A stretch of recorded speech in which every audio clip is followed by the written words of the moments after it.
Sino ka? At anong ginagawa mo sa gubat na ito? Huwag po, Ginoo.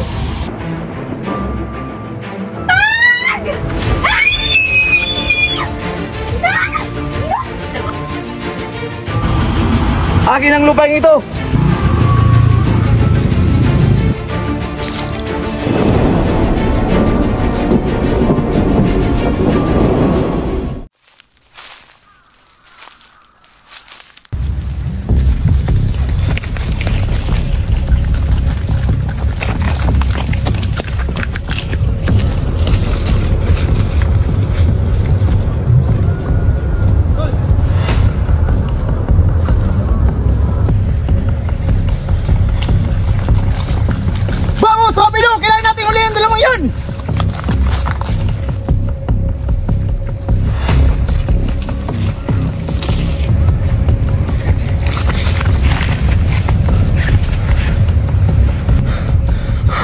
Kailangan na natin makatakas dito, Ginoong Ibarra. Ano yung naiisip, Ilyas? Meron ako naisip na paraan. Magpalitan tayo ng damit. Sigurado ba sa'yo naiisip? Oo, sigurado ako. Wala nang oras. Tara, magpalitan na tayo.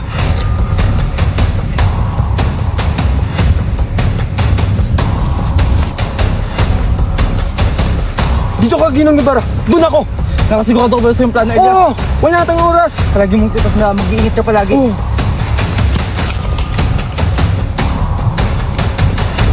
Ayun!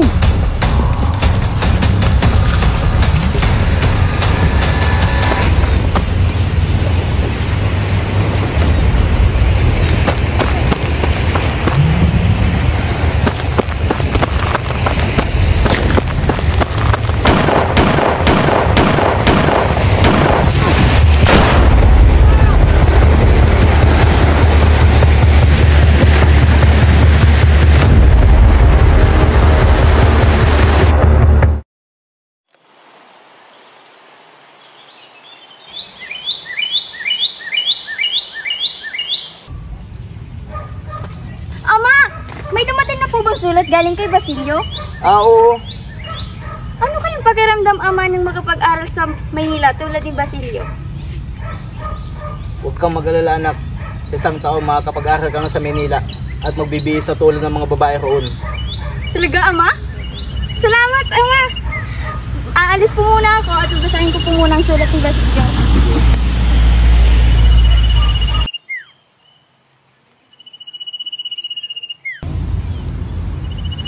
Oh, anong problema, anak?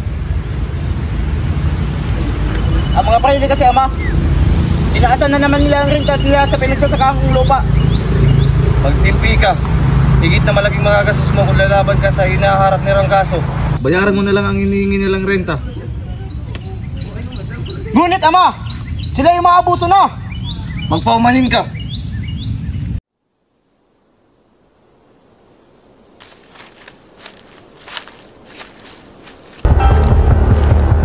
Sumama ka sa amin ng matiwasay kung gusto mo pang mabuhay.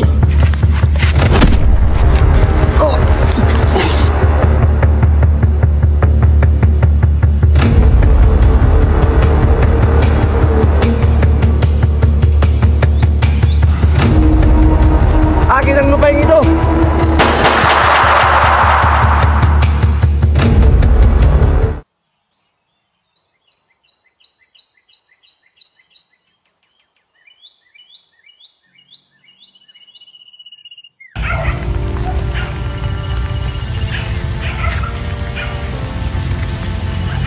Kamusta na, Ina?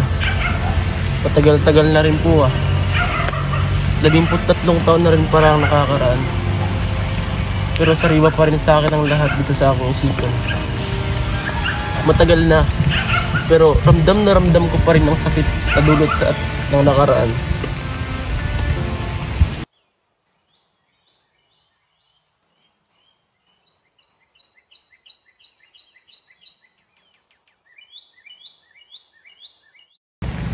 Si Ginoong Simeon yun pero anong ginagawa niya rito? Ano po bang may paglilingkod ko sa inyo, Ginoo? Sino ka? At anong ginagawa mo sa gubat na ito? Huwag po, Ginoo! Kung naalala niyo pa, sa mismong bukid dito tayo nagkita. 13 taon nang nakakaraan. Ikaw pong naghandog sa akin ng pakikiramay. Di mo ba alam na yung natuklasan ay maaaring makasawi sa iyong buhay? Ito makakasira sa aking plano!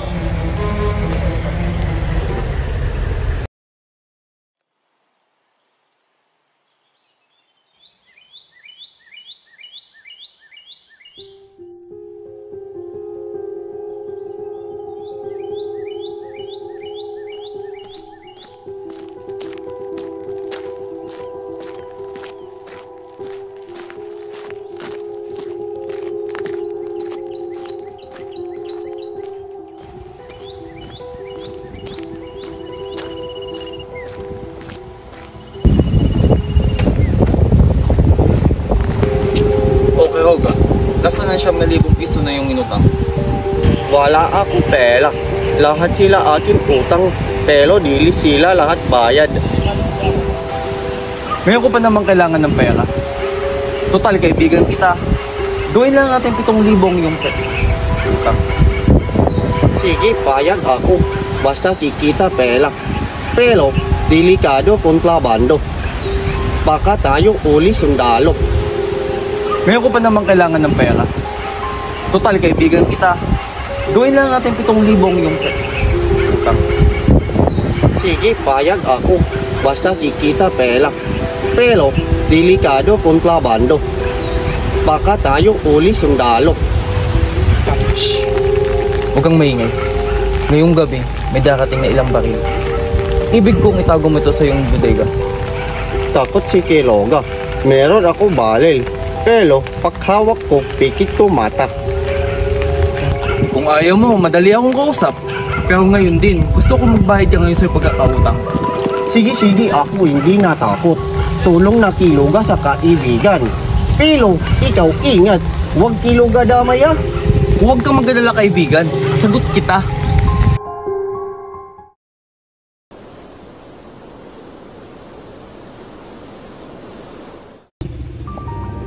Kamusta si Kapitán Tiago? Mahina na ang pulso. Wala na rin ganang kumain. At kumalat na rin yung lason sa kanyang katawan. Parang Pilipinas lang. Habang tumatagal ay lalong humihina. Napansin ko kamakailan na hindi mo binabasa ang mga librong binigay ko sa'yo. Wala ka tagang pagmamahal sa bayan. Hindi ko alam. Pasya ka. Ano bang dapat kong gawin? Pamunuan ninyong isang pangkat at salakayin ng kumbento ng Santa Clara. At doon ilabas ang isang taong maliban sa inyo ay nakakalam, si Maria Clara. Huli na kayo. Patay na si Maria Clara.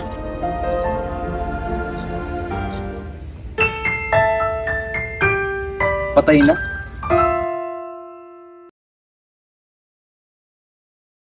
Kamakumimingaw man han panahon nga hikita nag-upod magkahangkop nagkakaputay mga kamot na mamasyada halugar nga mahimyang.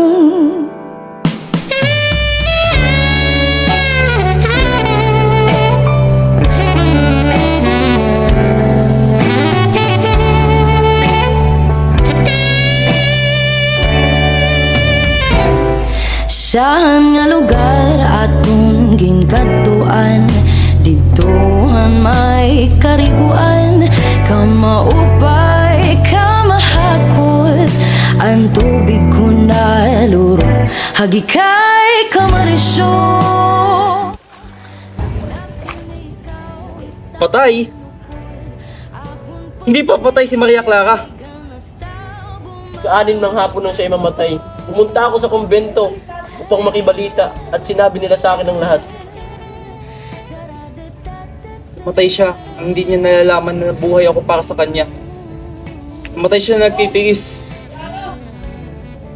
Di pa rin ako makapaniwala na wala ng aking minamahal.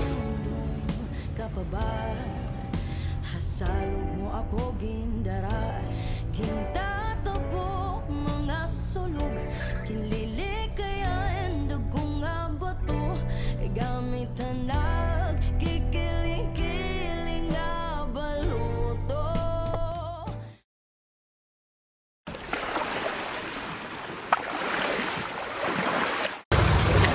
Ayun ang balita tungkol sa pinapahanap ko sa'yo, Isagan. Wala pang may nakapagsabi sa akin kung nasa na yung usawa. Paalam mo lamang sa kanya na pinapahanap ko siya sa mga gwardiya civil. Patay man o buhay, kailangan makita ko siya sapagkat kailangan maghintay ng 10 taon ng isang tao bago magkasal.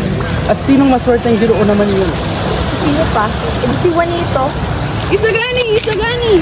Nahulog sa malalim na batuhan ng pamaypay. Baka mabasa, Isagani! Baka matangay!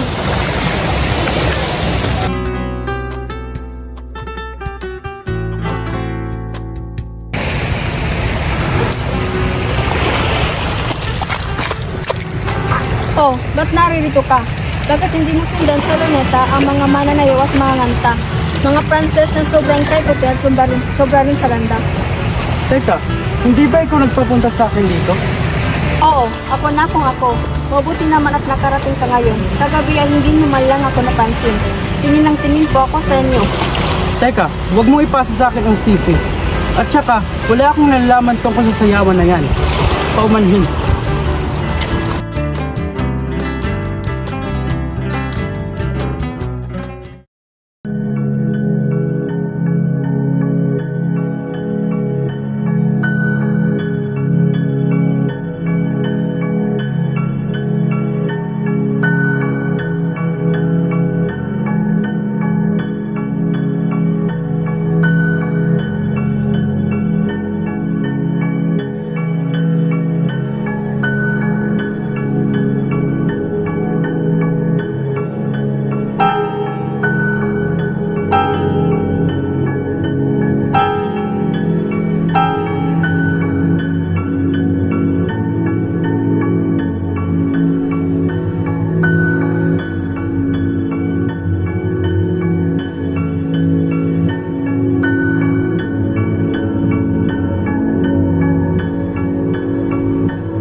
Dito ka, Ginoong Ibarra. Doon ako. Nakasigurado ka ba sa yung plano Oo, siguro na. Wala tayong oras.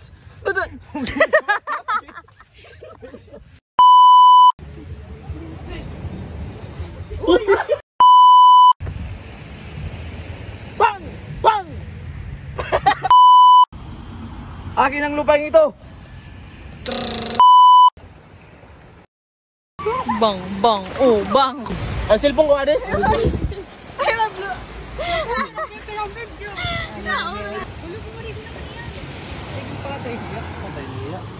Patay niya.